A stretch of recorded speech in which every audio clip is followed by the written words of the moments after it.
पोरीला स्थळं पाहायला येणार म्हणलं की बापानं दुकानात जाऊन पोहे पोहे उसने आणायचे. त्याच पोह्यासाठी माईने शेजाऱ्याकडे जाऊन 2 कांदे उसने आणायचे, कप उसनं आणायचं आणि तिच्या मैत्रिणीकडून साडी आणायची. का तर पोरगी छान दिसावी म्हणून.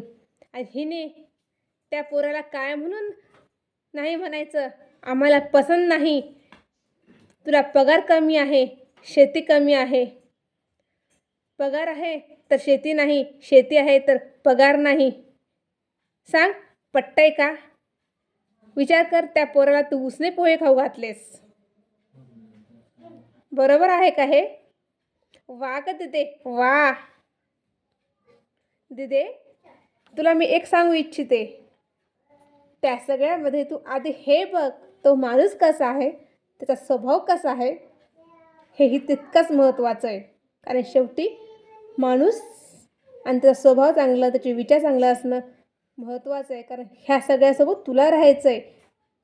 ह्या सगळ्या गोष्टी तुम्ही दोघं पुन्हा उभे करतालच, पण हे असणं खूप आधी महत्त्वाचं आहे. आणि त्याचबरोबर तुझा स्वभावही तुला व्यवस्थित ठेवणं तेही तितकंच महत्त्वाचं आहे. बघ, तुला पटतंय का? जर पटत असेल तर लाईक कर, शेअर कर, सबस्क्राईब कर. बाय.